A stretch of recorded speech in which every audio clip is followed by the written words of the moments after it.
Hello दोस्तों। तो हम सब ने एक्सरसाइज 2.1 कर लिए मैथ्स के चैप्टर 2 रिलेशंस एंड फंक्शंस की। ठीक है, तो हमने उसमें क्या किया था, हमने पढ़ा था cartesian product of two sets, cartesian product of two set which was A cartesian product B. ठीक है, तो ये हमारा हो गया पहला पार्ट, हमने कंप्लीट कर लिया है। अब आगे चलते हैं, आगे में अभी हम लोग समझते हैं कि रिलेशंस क्या होता है। ठीक है, तो ये हमारा सेकंड पार्ट था। थर्ड में हम लोग फंक्शंस समझेंगे, फंक्शंस। ठीक है, और यहाँ पे हमारा था कार्टेशियन प्रोडक्ट। हमने बोला था 3 पार्ट में करेंगे, तो कार्टेशियन प्रोडक्ट हो गया है। अभी चलो रिलेशंस कर लेते हैं, साथ में मिलकर पढ़ते हैं, समझते हैं, क्वेश्चन सॉल्व करते हैं, उसके बाद में फंक्शंस करेंगे, तो हमारा सेकंड चैप्टर खत्म हो जाएगा। ठीक है, अब आप ये बताओ, जो रिलेशंस है वो वर्ड, इंग्लिश वर्ड से आपको समझ में आ रहा होगा रिलेशन मतलब क्या होता है। ठीक है, अभी रिलेशन मतलब फादर का सन के साथ रिलेशन क्या हुआ, बाप और बेटे का रिलेशन, फादर और डॉटर का रिलेशन हुआ, बाप और बेटी का रिलेशन। ठीक है, एक फैमिली में रिलेशन होता है, मामा, चाचा, ताऊ, भतीजा, ये सब कैसे रिलेशंस हो गए। ठीक है, तो ये हो गया हमारे रिलेशन जनरल। उसमें अगर हमने बोले 5 नदियां, तो 5 नदी कौन कौन सी, उसमें एक रिलेशन हो गया। हमने बोले कर्नाटक में 25 डिस्ट्रिक्ट्स हैं, तो हमारा एक रिलेशन हो गया। तो ये रिलेशन हो गया हमारे जनरल। अब नंबर्स में कैसे रिलेशन हो सकते हैं, हमने बोला अगर कि y की सारी वैल्यू जो है वो x की स्क्वायर है, आया समझ में, तो रिलेशन हो गया। कैसे हो गया, अगर x की वैल्यू हम डालते चले गए 1 2 3 4 5 6 जो भी, तो y की वैल्यू हमको मिलती जाएगी 1 4 9 16 25 36, क्योंकि इसका स्क्वायर होते जा रहा है। करेक्ट, तो इन दोनों के बीच में एक रिलेशन हो गया। तो ये हो गया हमारे नंबर्स के बीच में रिलेशन। और सिंपल एग्जांपल लेते हैं, y is equal to x plus 1, जहाँ पे x है कोई हमारा नेचुरल नंबर है, राइट। तो x का हमारा वैल्यू हो सकता है 1 2 3 4 5, ओके, मान लो इतने नंबर्स हैं। अब y की वैल्यू क्या हो जाएगी हमेशा x प्लस 1, तो ये हो गई 2 3 4 5 6।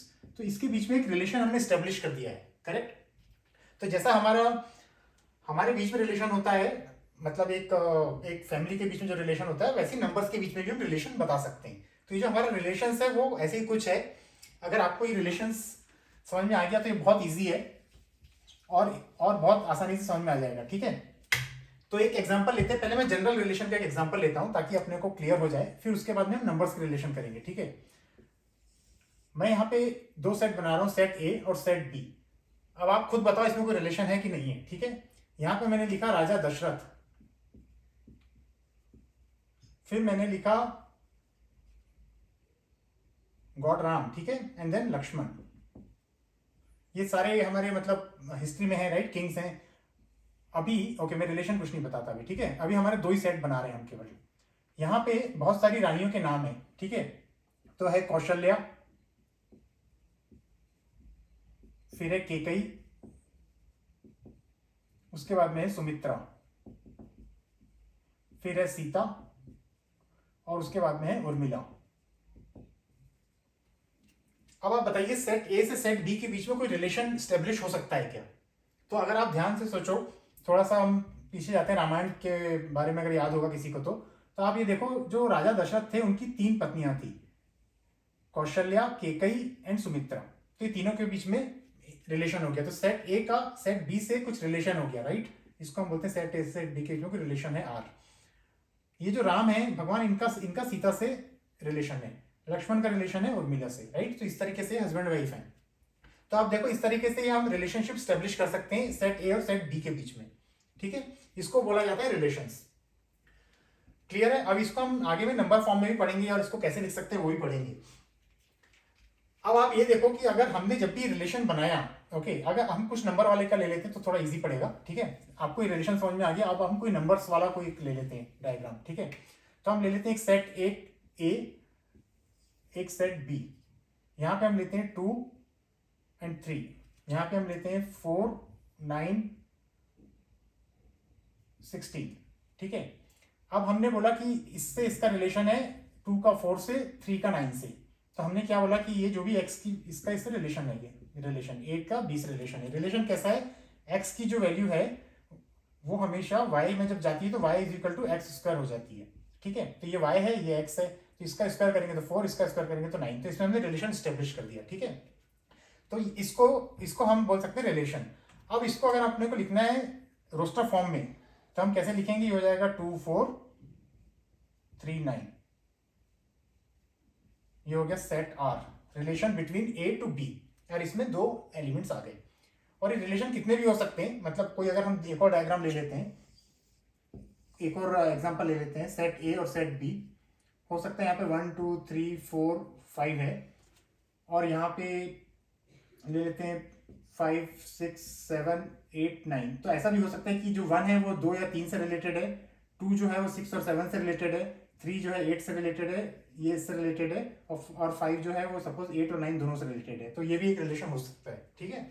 और उसको फिर हम इसी तरीके से एक के कितने पेयर बने हुए यहाँ पे लिख लेंगे, 1 5, फिर हो गया ए का 1 6, फिर हो गया 1 7, सिमिलरली 2 का हो गया 2 6 2 7, 3 का हो गया 3 8, एक ही पेयर था, 4 का हो गया 4 9, और 5 का हो गया 5 8 एंड 5 9। ये पूरा जो हमारा सेट बना ये हो गया relation set R, which is relation between A to B, ठीक है। तो ऐसे कितने भी एलिमेंट बन सकते हैं। अब आप ध्यान से देखो, जब भी हम ये बना रहे हैं तो हमेशा ये जो आर आ रहा है ये या तो इसका सबसेट होगा या इक्वल होगा किसके, ए कार्टेशियन प्रोडक्ट बी। जब हम ए कार्टेशियन प्रोडक्ट बी करते हैं तो हमको इसी तरह के एलिमेंट्स मिलते हैं, इससे ज्यादा ही मिलते हैं, क्योंकि इसका पूरी इनके साथ में मल्टीप्लाई होगा, इसका इसके साथ में होगा, इसका इसके साथ में पेयर बनेगा, इसका इसके साथ में पेयर बनेगा, इसका इसके साथ में पेयर बनेगा। तो बहुत सारे हमारे उसमें एलिमेंट्स आएंगे।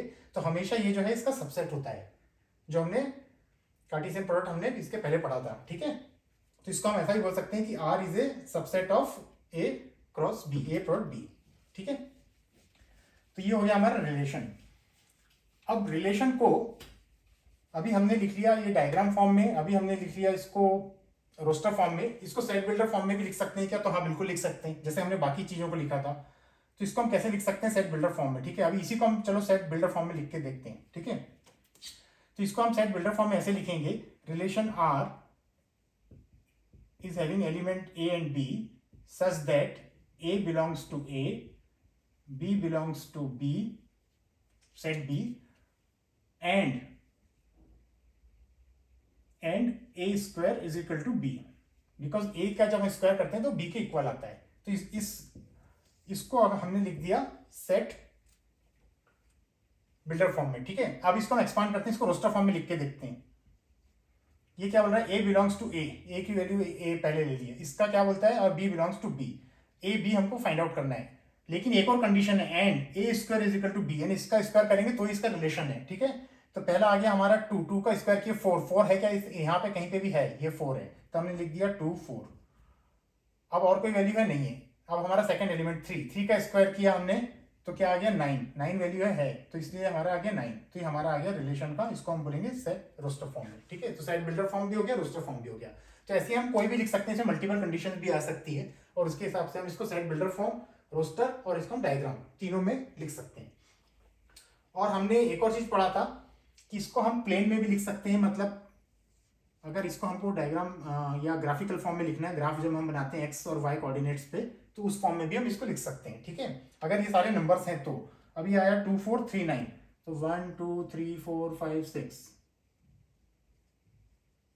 And so on, right. यहाँ पे हो गया 1 2 3 4 5 6 7 8 9 10।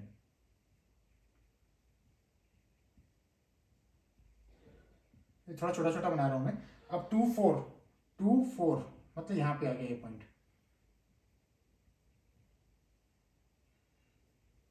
2 4 3 9 3 और ये 9, ये आ गया 3 9। तो इस फॉर्म में भी हम इसको लिख सकते हैं, ठीक है। इसको हम बोलते हैं ग्राफिकल फॉर्म। तो इस तरीके से हम चारों फॉर्म में इसको लिख सकते हैं, रिलेशंस को, ठीक है। अब हमको इसमें एक और टर्मिनोलॉजी समझना है, उसके बाद में फिर हम सब क्वेश्चन सॉल्व करना चालू कर देंगे। रिलेशन बहुत इजी है, अभी आप क्लियरली बता सकते हो कि किसका रिलेशन है, किसका रिलेशन नहीं है, करेक्ट, कहाँ पे क्या है। इसमें हमको समझना है कि इसमें डोमेन क्या होता है और रेंज क्या होती है। इसको आप ध्यान से सुनिए, क्योंकि ये अपने को भी आगे फंक्शन में बहुत काम आएगा। अगर मैंने कोई अभी इसमें इस सेट में मान लीजिए और भी होता, कोई सपोज 5 होता और यहाँ पे सपोज 7 होता इसी सेट में ए में, तो ए के हमारे क्या क्या हो गए एलिमेंट, ए सेट के एलिमेंट हो गए हमारे 2 3 5 7, ठीक है। 5 और 7 का स्क्वायर किया तो यहाँ पे वैल्यू है क्या 5 5 25 नहीं है, 7 का क्या था, 7 7 जा 49, वो भी नहीं है, तो इसका कोई रिलेशन नहीं बन सकता है। अगर इसका हमने बोले डोमेन क्या है, तो जो भी जब हम लिखते हैं इसको, कैसे लिखते हैं इसको हम, relation R is equal to, अभी हमने लिखा था a b, correct, such that a belongs to A and b belongs to B, correct, and then इसके बाद में अगर कोई कंडीशन है तो वो हम कंडीशन लिख देते हैं यहाँ पे, ठीक है। तो ऐसा करके हम इसको लिखते हैं किसी भी रिलेशनशिप को।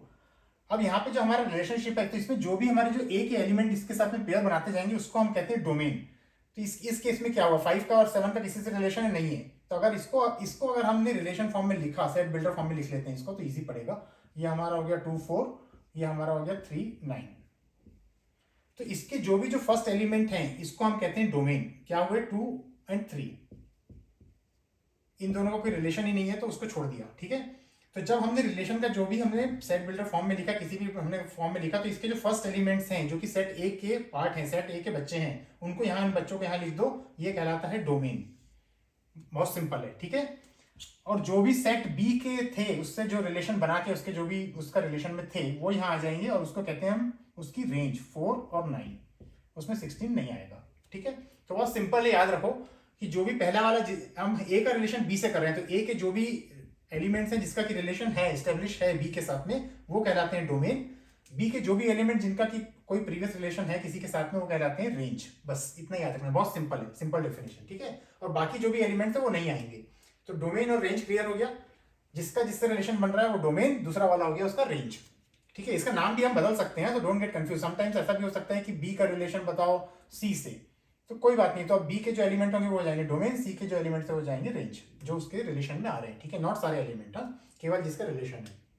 तो डोमेन एंड रेंज को समझ लो, और अब इसके हिसाब से आप क्वेश्चन चालू कर देते हैं सॉल्व करना। क्लियर है ना रिलेशंस? चलो, बहुत इजी है और मुश्किल से 5 मिनट का भी नहीं है ये। तो अभी फटाफट इसके हम क्वेश्चंस कर लेते हैं। क्वेश्चन करने के बाद में फिर मिलते हैं, फिर हम पढ़ेंगे इसके आगे का चैप्टर फंक्शंस, ठीक है। जब तक के लिए बाय बाय।